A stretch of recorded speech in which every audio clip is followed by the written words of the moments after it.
Hello everybody, back here again, and how are you today? Hope you're well. It's a couple of days later than I anticipated, but this is my review for the season 24 finale, Dragonfire, as I've watched on this Blu-ray box set. And what do I think of Dragonfire?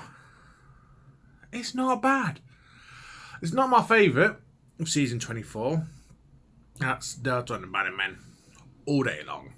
And if you want to know my thoughts on that one, watch my previous video where I said I love it. But anyway, Dragonfire. Basically, the last two stories were the Doctor and Mel wanting a holiday. Here we want to go food shopping. Seriously, we want to go shopping in a store that resembles the UK chain supermarket Iceland. It's not the country Iceland, it's the food chain Iceland, basically dealing in frozen foods, and that's very much what Ice World, Svartos Ice World is basically. It's a shopping mall, great big shopping mall, and the Doctor stumbles upon a conspiracy. However, he also reunites with Sablon Glitz from Trial of a Time Lord, and it's nice to see him back again. It's a shame we didn't do any more with the Seventh Doctor, because they actually make a pretty good team. And yeah, that's pretty much it. Apart from the introduction of a little known character called Ace. Yeah, Ace is in it. Possibly, no, there's no possibly about it. For me, she is the last of the iconic companions before show's cancellation, before the new series started. A lot of people say that she's the proto Rose. Rose was based on Ace, and that's not fair. Ace is her own separate character. Rose was a selfish, one-dimensional bitch. Ace was awesome. All day long. Ace is 10 times the character that Rose was, whatever. Mel also leaves in his story. Why? It's never stated. It's never stated. At no point during the story does Mel give any indication she wants to leave. And that's a shame, because I know she wasn't the most popular companion back then. She's not now. And I think that's a crying shame, because I actually like Mel. She's pretty decent. And the 80s were very good at giving companions a good farewell story and having a departure signposted through the story. Here was nothing, absolutely nothing till the last scene. All of a sudden, she comes out of blue. It's time for me to go as well. Now, in fairness, it's a great scene. The Doctor and Mel say goodbye, and he gives her a great big hug.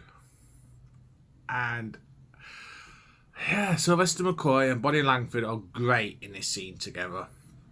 And it's worth watching just that scene alone. But yeah, basically Dragonfire, I'm not done talking about it now, but I'm going to give it a 7 out of 10. I think 6 or 7. I think 7. Because the conspiracy is, you've got, oh God, I forgot his bloody name. Kane, who is ruling Iceworld and has done for the past 3,000 years, and he was exiled as a criminal, and he wants to go back home, and he's also very cold. Pardon me, that's rude. Basically, when I say he's very cold, he can only exist in temperatures of like minus 190 and all that lot. So yeah, big cold. And he has his own armour, which he brands with his own mark, the mark of Kane. Haha, very original. Actually, it's quite a cool little addition. And his death scene at the end is fairly iconic. His face melts in a way that would have terrified any young kids. Or just hell, it probably terrifies them now. It's so great effect now. But basically, his melting thing was inspired by one of the Indiana Jones films. I don't know.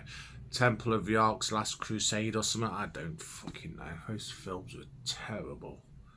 Why are those films like? They're awful. Really are awful. Anywho, Anywho, as I was saying, sorry about that, I got a little bit distracted there. Anywho, as I was saying, the Indiana Jones films, awful. Don't watch them, for crap. Anywho, his death scene was inspired by one of those films, and it is really good.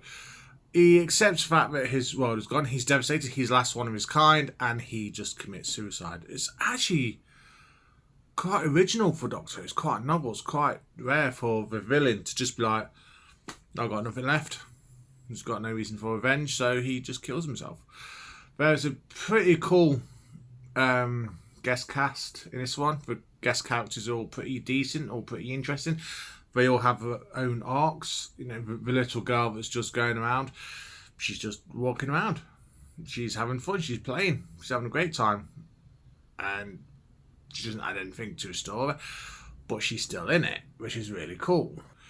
And also, speaking of guest cast, the part one cliffhanger notoriously has the Doctor basically climbing over a barrier, a fence, and hanging off his umbrella over the edge of a cliff, about to fall to his doom. Why? If you're watching the story, there's no reason. It just happens. In the original script, it's something like he realises it's a dead end, he looks down, sees a ledge, and that's why he climbs over and doesn't realise how high it is, which is why in part 2, Sablon, Glitz and then Ace and Mel use the ledge, because they know it's there. However, Stephen Moffat later retconned it in The Name of the Doctor to basically have a splinter of Clara basically be knocking on the door, calling for the Doctor, and the Doctor's looking at her as he's hanging over the edge, which gives you the explanation of he was seeing her. So that's why he climbed down to see what was going on. And yeah, I think that's quite cool. That's quite cool. That's good enough for me. Unfortunately, for that splinter of Clara, considering what happens to the other guest characters, all the extras, whoever go off on Glitz's ship, which is then destroyed, she probably did the same thing. She probably went off on the Nosferatu, Glitz's ship, and was then blown up with all the others. Rest in peace, Clara. Again. But yeah, I'm going to give a story a 7 out of 10. It's clearly building for a future, which is a brave thing to do. Because the show's under no guarantee of renewal. It was always under effect of cancellation by this point. So to have the story clearly building for a future as the last story of the season, it's a brave move indeed. And it's one I'm glad they did. Because the next season, oh boy, the next season is one of the very best in the show's history. And I shall talk about that when I get near to watching it. But yeah, 7 out of 10, Dragonfire, and season 24 as a whole is not as bad as its reputation suggests. It is very charming. I'd actually say it's a good season. When I did my initial review for the season, my initial preview, I said it was okay. I want to retract that. I think it's a bloody good season. It's not great. I'm not going that far. But it is a bloody good season, and it's quite clear to see what JNT and Andrew Cartmel and Sylvester McCoy and everybody else was wanting to do with the show. They should take it in. And I'm glad we did. So yeah, Dragonfire and season 24 complete. And I'll see you all soon. Bye.